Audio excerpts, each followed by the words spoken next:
కడప జిల్లా దువ్వూరు మండలానికి చెందిన గోగులాపురం గ్రామానికి చెందిన మూలె వెంకటరమణారెడ్డి అనే వ్యక్తి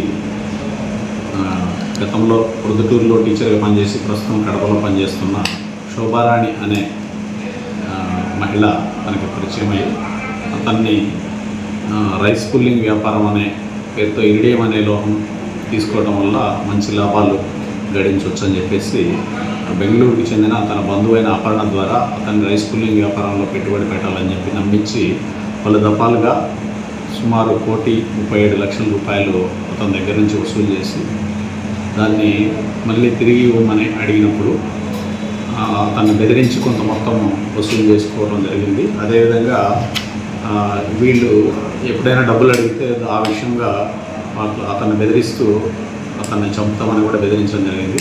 సో అతను మన 26/11/2024 తేదీ దాని విషయంగా కంప్లైంట్ చేయడం జరిగింది. దీంట్లో కేసు నమోదు చేసి ఈ దినం మార్నింగ్ అగిలి అపర్ణ బెంగళూరు, తర్వాత అగిలి అరుణకుమారి కదిరి, తర్వాత నడిమింటి రామాంజనేయులు అనంతపూర్ అనే ముగ్గురిని ఈ కేసుకు సంబంధించి అదుపులో తీసుకొని కోర్టులో ప్రొడ్యూస్ చేయడం జరిగింది. మిగిలిన వ్యక్తులు పరారీలో ఉన్నారు. దీంట్లో ముద్దాయిలు వాళ్ళందరినీ కూడా అదుపులో తీసుకొని కేసు విచారణ చేపట్టడం జరుగుతుంది.